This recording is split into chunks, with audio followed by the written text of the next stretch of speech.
الحمدللہ وکفا وسلام علی عبادہ الذین اصطفیٰ اما بعد فقد قال اللہ تبارک و تعالی فی القرآن المجید والفرقان الحمید اعوذ باللہ من الشیطان الرجیم بسم اللہ الرحمن الرحیم والذین جاؤوا من بعدهم یقولون ربنا اغفر لنا ولإخواننا الذین سبقونا بالایمان ولا تجعل فی قلوبنا غلا للذین آمنوا ربنا انک رؤوف رحیم صدق اللہ مولانا العظیم اما بعد فقد قال اللہ تبارک و تعالی فی شان حبیبہ مخبرا وآمرا ان اللہ و ملائکتہ یصلون علی النبی یا ایھا الذین آمنوا صلوا علیہ وسلموا تسلیما درود اللہم صلی علی سیدنا مولانا محمد وعلی آل سیدنا مولانا محمد مبارک وسلم وصلی علیہ الصلاۃ والسلام علی سیدنا رسول اللہ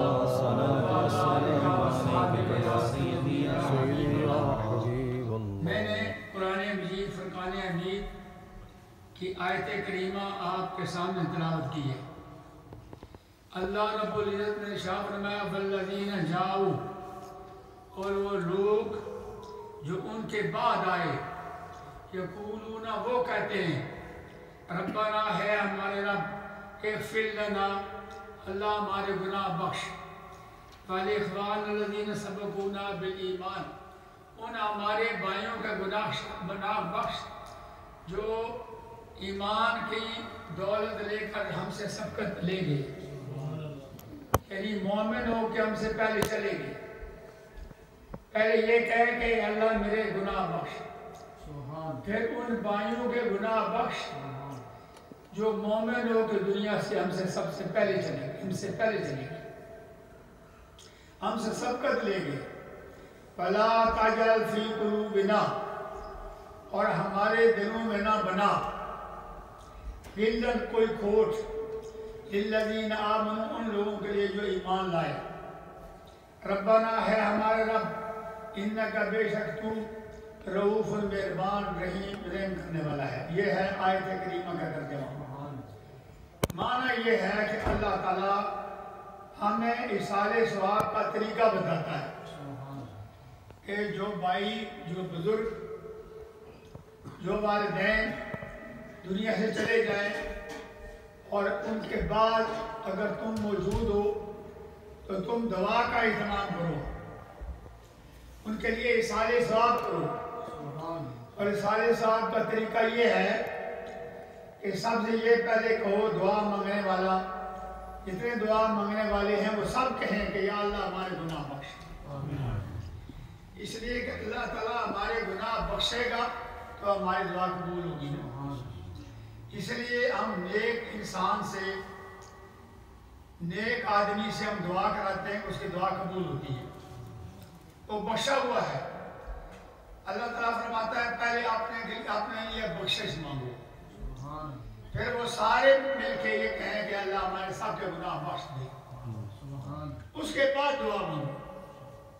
پہلے تمہاری بخشش ہوگی تو دعا قبول ہوگی نا، جو پہلے تمہاری بخشش ہی نہیں تو دعا کیسے قبول ہوگی؟ دعا تو نیک لوگوں کے قبول ہوتی، اس لیے ہم نیک لوگوں سے دعا کراتے ہیں، اور خصوصاً ایصال ثواب کے لیے۔ اور پھر یہ دعا کہ جو مومن مر گئے ہیں ان کے دلوں، ہمارے دلوں میں ان کے بارے میں کوئی بغض نہ ہو، کوئی حسد نہ ہو، کوئی بخل نہ ہو، کوئی کینہ نہ ہو، ان کے بارے میں ہمارا دل صاف ہو، ہم انہیں مومن سمجھیں، کوئی ایمان والے سمجھیں، اور ان کے جو لوگ دعا کرتے ہیں ان میں ان کو ان کی محبت ہوتی ہے جو دنیا سے چلے جاتے ہیں، اور جو دعا نہیں مانگتے ان کے دلوں میں کھوٹ ہوتا ہے، ان کے دلوں میں بغض ہوتا ہے، وہ ان کے لیے دعائیں مغفرت نہیں کرتے، اس لیے یہ دوسری دعا یہ ہے کہ اللہ ہمارے دلوں میں ہمارے دلوں میں ان کے بارے میں کوئی کھوٹ نہ ہو، کوئی بغض نہ ہو، کوئی عداوت نہ ہو۔ پھر ربنا انکا، بے شک رب تو اس پر قادر ہے کہ تو بخشنے والا ہے، مہربان ہے، رحم کرنے، ہمیشہ رحم کرنے والا۔ یہ طریقہ بتایا ایصال ثواب کے لیے کہ ایصال ثواب کرو تو یہ طریقہ ہے۔ اور پھر حدیث پاک میں آپ کو سناتا ہوں، حدیث پاک، ایصال ثواب کی ضرورت کیوں پڑتی ہے، ہم ان کا ثواب کیوں بخشتے ہیں؟ وجہ فرمایا مل میتو فی القبر کالغریس المتغوث، مردہ جو ہوتا ہے وہ قبر میں ایسے ہوتا ہے جیسے ایک آدمی پانی میں غرق ہو رہا ہے، یا فریاد کرنے والا ہے، فریاد کرنے والا ہے، چیخو پکار کرنے والا ہے، میرے لیے ایصال ثواب کرو، میرے لیے پڑھ کے بخشو، میں ڈوب رہا ہوں اور فریاد کر رہا ہوں۔ ینتظروا دعوة تلحقه من اب او ام او اخ او ولد او صدیق،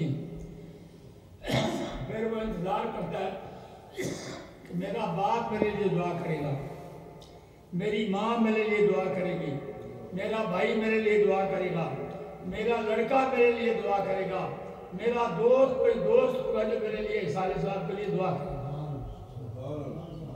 وہ ان کو ماں کا محتاج ہے، باپ کا محتاج ہے، بھائی کا محتاج ہے، بیٹے کا محتاج ہے، دوستوں کا محتاج ہے، محتاج رہتا ہے کہ وہ میرے لیے دعا کریں۔ آگے حدیث سنیں، فَإِذَا حَفْتَهُ كَانَتْ حَبَّ إِلَيْهِ مِنَ الدُّنْيَا وَمَا فِيهَا فَأَنَّ اللَّهَ لِيُدْخِلُ عَلَىٰ أَهْلِ قَبُورِ دُعَاءِ أَهْلِ الْأَرْضِ أَمْثَالَ الْجِبَالِ إِنَّ حَجَّةَ الْأَحْيَاءِ إِلَى الْأَمْوَاتِ الْإِسْتِغْفَارَ لَهُمْ۔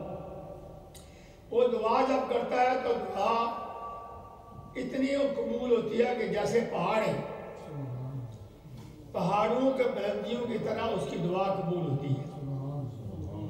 اور پھر فرمایا کہ جو زندہ ہیں وہ مرنے والے کے لیے تحفہ کیا بھیج سکتے ہیں، زندے جو ہیں وہ مرنے والوں کے لیے تحفہ بھیجیں، اور تحفہ کیا بھیجیں؟ الاستغفار لہم، ان کے گناہوں کی بخشش مانگیں۔ یہ حدیث مشکات المصابیح میں ہے اور ایصال ثواب کے بارے میں ہے۔ اب دوسری حدیث سنیں، آپ یہ ایک مسئلہ یہ بھی یاد رکھیں، محدثین نے ارشاد فرمایا ایک حدیث، ایک روایت سننے کا کتنا ثواب ملتا ہے، ثواب کتنا ملتا ہے، ثواب فرمایا 500 نفلی عبادت کا ثواب ملتا ہے اگر ایک حدیث سنیں۔ ایک حدیث آپ نے سن لی ہے۔ اب دوسری روایت سنیں، یہ روایت مسلم شریف میں بھی ہے، مشکات المصابیح میں بھی ہے۔ اذا مات الانسان انقطع عمله الا من ثلاثة الا من صدقة جاریة او علم ينتفع به او ولد صالح يدعو له، کہ جب کوئی آدمی مر جاتا ہے تو اس کے اعمال منقطع ہو جاتے ہیں۔ اعمال منقطع کیسے؟ قبر میں پہنچ کے عام آدمی کے بارے میں، یا خاص لوگوں کے بارے میں نہیں ہے، عام لوگوں کے بارے میں ہے۔ جب قبر میں پہنچتے ہیں، نہ وہ نماز کے مکلف ہیں، نہ وہ روزے کے مکلف ہیں، نہ وہ زکوٰۃ کے مکلف ہیں، نہ وہ حج کے مکلف ہیں، نہ کوئی اور نیک اعمال کے مکلف ہیں۔ قبر میں پہنچ کے اب وہ نہ نمازیں پڑھتے ہیں، نہ روزے رکھتے ہیں، نہ زکوٰۃ دیتے ہیں، نہ حج کرتے ہیں، انہیں نیک اعمال کی توفیق نہیں ہوتی۔ یہ ہے انقطاع عملہ۔ لیکن یہ عام لوگوں کے بارے میں، انبیاء اپنے قبروں میں زندہ ہوتے ہیں، انبیاء اپنے قبروں میں، روایتوں میں آتا ہے اب وہ نمازیں نہیں پڑھتے ہیں۔ نبی کریم سے فرماتا ہے شب معراج کو جب براق پر نسوار تھا تو براق تیزی سے جا رہا تھا، میں نے موسیٰ کلیم اللہ علیہ السلام کو قبر میں نماز پڑھتے دیکھا ہے۔ یہ معراج کے حدیث میں ہے، کئی مرتبہ آپ نے یہ بات سنی ہوگی۔ فرمایا فی قبر ہی موسیٰ علیہ السلام فائزہ ہوا موسیٰ فی قبر ہی، موسیٰ علیہ السلام کو دیکھا وہ اپنی قبر میں کھڑے ہو کے نماز پڑھ رہے۔ مفتی احمد خان صاحب رحمۃ اللہ علیہ نے مشکات شریف کی میرات المصابیح جو لکھی ہے شرح، اس میں لکھا ہے کہ حضرت موسیٰ کلیم اللہ بیٹھے ہوئے تھے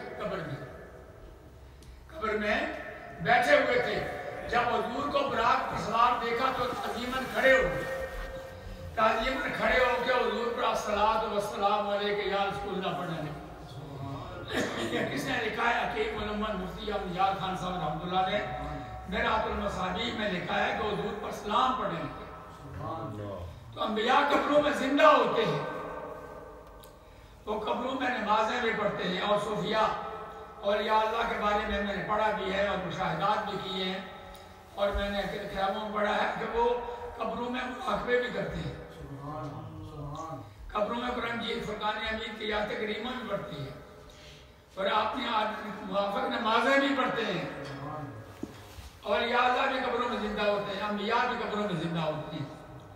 فرمایا حضور نے کہ 3 کام کر جاؤ دنیا میں، 3 کام اگر دنیا میں کر جاؤ گے تو صاحب قبر کو ثواب پہنچے گا۔ پہلا اللہ من صدقۃ جاریۃ، فرمایا صدقہ جاریہ کرو، کوئی مسجد بنا جاؤ، کوئی درسگاہ بنا جاؤ، کوئی سرائے بنا جاؤ، کوئی مسافر خانہ بنا جاؤ، کوئی درسگاہ بنا جاؤ، کنواں خود بہا جاؤ، کوئی درخت لگا جاؤ، راستہ بنا جاؤ، جب تک یہ چیزیں موجود رہیں گی صاحب قبر کو ثواب ملتا رہے گا۔ اس پر توجہ فرمائے۔ اور علم ينتفع به، یا علم نافع پڑھا جاؤ، جب تک علم نافع پھیلتا رہے گا صاحب قبر کو ثواب پہنچتا رہے گا۔ یعنی عالم دین کو اس نے علم دنیا میں پھیلایا ہے، علم اکتساب ہو، علم دینیات ہو۔ فرمایا کہ اس نے علم پڑھایا، علم نافع پڑھایا ہے، صاحب قبر کو جب تک علم پھیلتا رہے گا صاحب قبر کو ثواب ملتا رہے گا۔ اور ولد صالح یدعو لہ، کوئی نیک اولاد چھوڑ جاؤ، چونکہ نیک اولاد یہ بھی صدقہ جاری ہے، ایسی نیک اولاد جو اپنے ماں باپ کے مرنے کے بعد ایصال ثواب کرے۔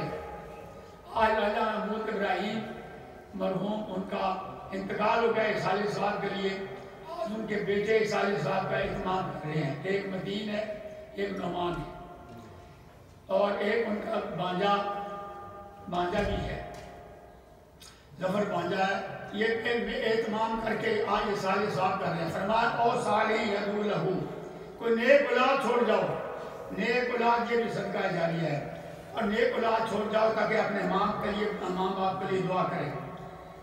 فرمایا کہ حضرت سعد بن عبادہ، اب تیسری روایت میں بیان کرنے لگا ہوں تو غور فرمائیں، ان ام سعد ماتت، حضرت سعد ایک صحابی ہے مدینہ طیبہ، ان کی ماں فوت ہو گئی، وہ حضور کے بارگاہ میں گئے، حضور نبی کریم صلی اللہ علیہ وسلم سے عرض کیا فائیو صدقہ، یا اللہ میری ماں مر گئی ہے، میں اپنی ماں کے لیے کیا صدقہ کروں؟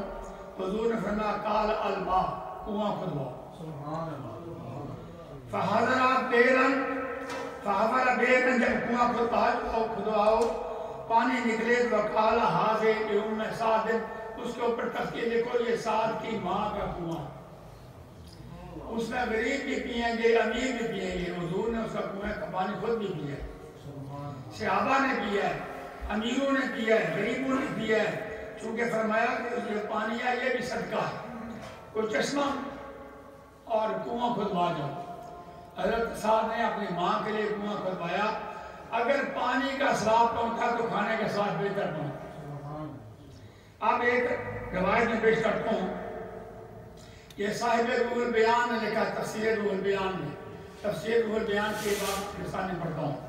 تفسیر روح البیان میں لہا من قرأ القرآن وختم ثم دعا امن علی دعائہ 4000 ملک ثم لا یزالون یدعون لہ ویستغفرون ویصلون علیہ الی المساء والی الصباح۔ یہ تفسیر روح البیان ہے، فہذا کتاب انزلناہ مبارک، اس کے تحت یہ روایت لکھی گئی ہے۔ فرمایا جو آدمی قرآن پڑھے اور قرآن پاک ختم کرے پھر سارے مل کے دعا کریں تو 40,000 فرشتے اس پر امین کہتے ہیں۔ ہمیں یہ روایت ممکن ہے کم سنی ہو، لیکن میں روایت پیش کرتا ہوں، صاحب روح البیان نے لکھا ہے۔ صاحب روح البیان کہا جب دعا کی جاتی ہے تو 4000 فرشتے اس پر امین کہتے ہیں۔ ثم لا یزالون یدعون لہ، وَيَسْتَغْفِرُونَ، اور وہ ہمیشہ پر دعائیں کرتے رہتے ہیں فرشتے، اس میت کے لیے ہمیشہ دعا کرتے ہیں، علیہ المسائب والصبائب، صبح بھی دعائیں کرتے ہیں، شام کو بھی دعائیں کرتے ہیں۔ اب ایک اور روایت پیش کرنے لگا ہوں، وہ ہے شرح الصدور، اس پوری کتاب کا نام ہے شرح الصدور فی حال الموت والقبور۔ یہ ساری باتیں میں بڑی مسترد میں باتیں کر رہا ہوں، یہ عام بات نہیں ہے، یہ قرآن مجید کے آیاتیں کریمہ ہیں اور حدیث کے پاک ہیں۔ اکثر گلہ ہوتا ہے کہ ہمارے عالم حدیثیں کم پڑھتے ہیں اور قرآن مجید کی آیتیں بھی کم پڑھتے ہیں، تو میں اس لیے حدیثیں متواتر کرتا ہوں۔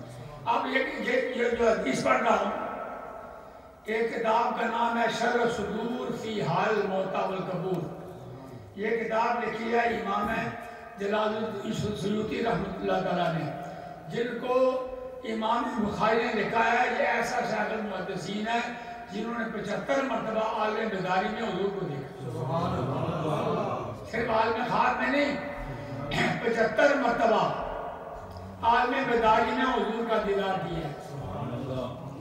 لکھتے کون ہیں؟ امام بخاری، محمد بن اسماعیل بخاری لکھتے ہیں جن کے بارے میں۔ تو کہتے ہیں کہ جب کھانا رکھا جاتا ہے، پانی رکھا جاتا ہے، کلام پاک پڑھی جاتی ہے اور دعا کے لیے ہاتھ اٹھتے ہیں، جب دعا کے لیے ہاتھ اٹھتے ہیں تو جبریل امین موجود ہوتے ہیں، فرشتے بھی رحمت والے موجود ہوتے ہیں اور وہ اس دعا میں شریک ہوتے ہیں۔ جب دعا ختم ہو جائے، جب جبریل امین اور فرشتے صاحب قبر جو ہے، صاحب قبر اسی قبر پر جاتے ہیں اور کہتے ہیں یا صاحب القبر ھذہ ھدیۃ اہداھا فیفرح بھا ویستبشر، یہ بات تربیت ہے۔ جبریل امین کہتے ہیں یہ گھر والوں نے تیرے لیے تحفہ دیا ہے، عیسیٰ صاحب انہوں نے کیا تیرے لیے، انہوں نے گھر والوں کو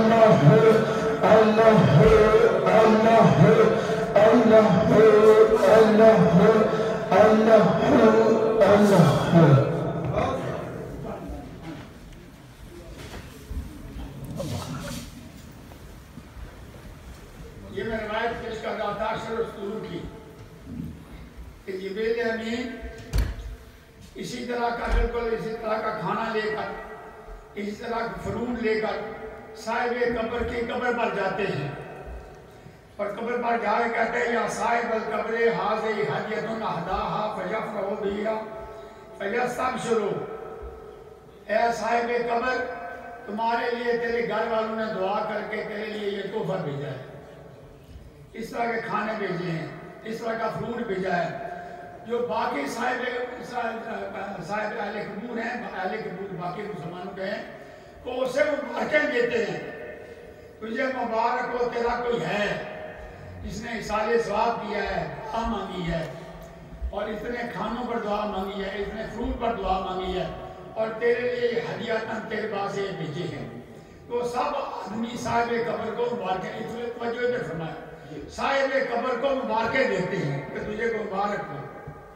آگے بات کروں، یہ ثواب کتنا جلدی پہنچتا ہے، کتنا جلدی پہنچتا ہے، اس کے بارے میں حضرت جنید بغدادی رحمت اللہ علیہ ایک مرتبہ تشریف فرما ہیں، یہ اولیاء کے اللہ کے سردار ہیں اور حضرت غوث پاک کے دادا پیر ہیں، خواجہ جنید بغدادی رحمت اللہ علیہ، بہت کامل اللہ کے ولی ہیں۔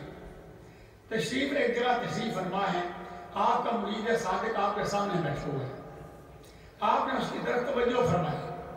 اب مرید صادق نے اپنے آپ کو سے مشاہدہ کیا کہ میری ماں دوزخ میں ہے اور جل رہی ہے، چیخ رہی ہے، چلا رہی ہے اور رو رہی ہے۔ اس وقت اپنے شاہ کامل کا دامن تھام کے عرض کیا، حضرت میری ماں کے لیے دعا کریں، میری ماں دوزخ میں جل رہی ہے۔ حضرت خواجہ جنید بغدادی رحمۃ اللہ تعالیٰ نے فرمایا، میں نے 1.25 لاکھ کلمہ شریف پڑھا ہوا ہے، میں ہاتھ اٹھا کے دعا کرتا ہوں، تو امین کہہ۔ آپ دیکھو یہ شیخ کامل ہیں، مرید صادق ہیں۔ اب دعا فرمانے کے بعد آپ نے فرمایا اپنے مرید صادق کو آنکھیں بند کرو۔ جب اس نے آنکھیں بند کی تو دیکھا اپنی ماں جنت میں۔ دعا کتنی جلدی